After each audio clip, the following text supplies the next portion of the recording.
Dans cette vidéo, je vais vous parler de ce petit roman, L'été de la sorcière. C'est un petit texte que ma mère m'a prêté pour l'été et j'ai vraiment trouvé ce texte plein de métaphores. C'est un texte qui s'adresse à la fois aux adolescents mais aussi aux adultes parce qu'il y a plein de sens cachés. C'est un texte initiatique qui nous parle du rapport entre les femmes, entre les hommes et les femmes, entre les enfants et les parents et les grands-parents. Et elle nous montre l'importance du pardon et d'être à l'écoute de la planète, de la Terre et de nos pouvoirs peut-être cachés. Pour remettre un peu de contexte, May est une adolescente qui est envoyée en vacances chez sa grand-mère, une femme qui habite seule un petit peu au milieu de la forêt, donc c'est un endroit de recueil, de repos magnifique. Elle est entourée de verdure, elle apprend à vivre en union avec tout son environnement et elle apprend avec sa grand-mère la routine, l'importance de la routine et l'importance de se connaître. Je vais vous lire quelques citations. Alors, c'est un livre qui est un petit peu métaphysique, un petit peu magique et il y a cette citation: je crois que notre destin est tissé de présages de toutes sortes. Comme s'il y avait une force un petit peu surnaturelle qui nous dépassait et qu'il fallait l'accepter et apprendre à vivre avec. Il y a cette citation que j'aime beaucoup: il se peut que tu te perdes parfois, mais si tu retrouves presque immédiatement la volonté de revenir sur ton chemin, alors cela voudra dire que ton entraînement de sorcière est en bonne voie. Alors ce texte, ça me fait penser à Sorcière de Mona Chollet et à d'autres textes qui nous parlent non pas de pouvoir magique, de sorcellerie, mais de ces connaissances ancestrales de la nature. On parle souvent des sages-femmes, de ce qui a été appris par les femmes qui étaient au contact de tout temps finalement des naissances et de la mort aussi.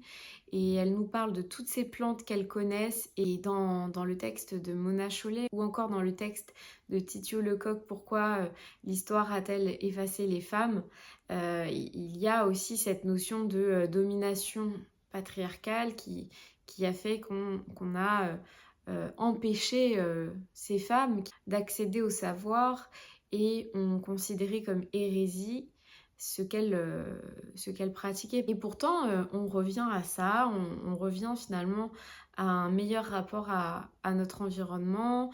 Il y a une certaine mode à la lithothérapie. Donc on a des petites pierres semi-précieuses avec nous qui symbolisent la force, l'amour.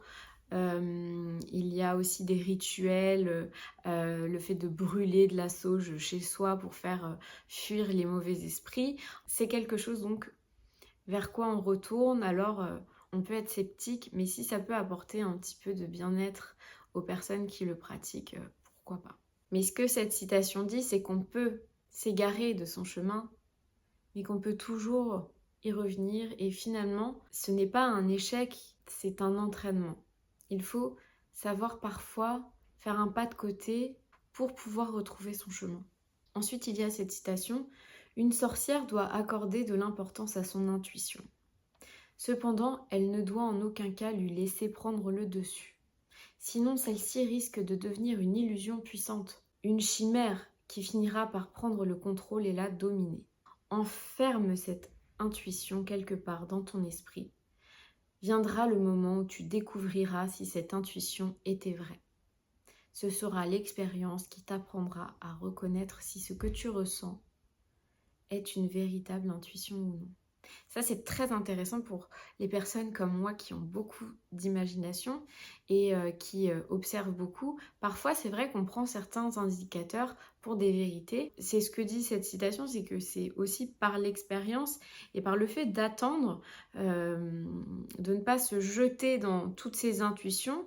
Il faut savoir se faire confiance, mais il faut aussi savoir observer pour se rendre compte de est-ce qu'on avait raison ou tort en fait face à ces situations. Et là aussi, c'est un chemin d'initiation pour évoluer vers la personne que l'on est et finalement trouver sa voie. Il y a aussi Quelque chose qui est très intéressant dans ce texte, c'est le passage de l'enfance à l'adolescence, à l'âge adulte et du mur qu'il peut y avoir entre la réalité des adultes et la réalité des enfants. Et May, qui est une adolescente, commence à comprendre que la réalité, comme l'appelait papa, et les histoires qui se déroulaient dans le cœur des gens étaient deux choses bien distinctes. Il ne fallait pas les confondre, mais sûrement que de temps en temps, on pouvait décider en secret de ce qu'était sa vérité à soi. Pour quelqu'un qui est en apprentissage, il y a donc l'intuition, il y a la vérité, et il y a aussi le fait d'accepter sa vérité à soi. Sur les blessures, parce que les blessures sont inévitables dans la vie. On rencontrera toujours des gens qui peuvent nous faire du mal. Et la grand-mère de May lui dit « Il est normal de se sentir blessé. On n'y peut rien. Et comme c'est dans ta nature, tu n'as pas d'autre choix que de faire avec. J'aurais beau faire tous les efforts du monde, tant que je serai moi, je ne pourrai échapper à ces blessures. » Ça demanderait... on n'a pas forcément à changer lorsqu'on est sensible ou lorsque l'on est blessé. Mais sa grand-mère, qui est son allié, qui la guide, lui dit « Quelle que soit la blessure, elle ne pourra jamais totalement te détruire. » Et ça rejoint la citation de Nietzsche « Nous sommes tenaces et on ne nous brisera pas en une nuit. » Ce que May traverse, c'est vraiment une crise existentielle. Elle a 12 ans à peine et elle ne connaît rien du monde extérieur et elle dit « Je manquais d'expérience en tout. Mais je venais tout à coup de comprendre que des événements douloureux allaient survenir tout au long de ma vie et que j'allais devoir les surmonter l'un après l'autre, même si j'étais blessée physiquement et mentalement. Cela m'est subitement apparu, comme la foudre qui tombe dans la montagne au cœur de la nuit. Il y aurait sûrement un paquet de ces événements, du genre à vous mettre le cœur et le corps en lambeaux. Mais ils ne pourraient jamais complètement me détruire. » Et sa grand-mère lui donne la clé finalement, parce que à un moment, elle ne sera plus là pour la guider. Elle lui dit « Il faudra te convaincre que cette blessure ne sera pas mortelle.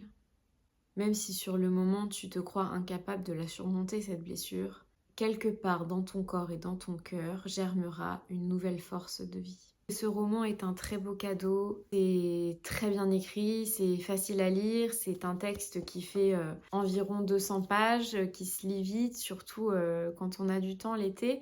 Et je vous le recommande, que ce soit pour vous ou pour votre ado. Vraiment, c'est un texte initiatique qui est magnifique. Il y a un aspect philosophique. Je trouve qu'il y a une force exceptionnelle dans ce roman écrit par cette autrice japonaise. Voilà pour ce roman, je vous souhaite à tous de belles découvertes et je vous dis à bientôt pour une prochaine vidéo.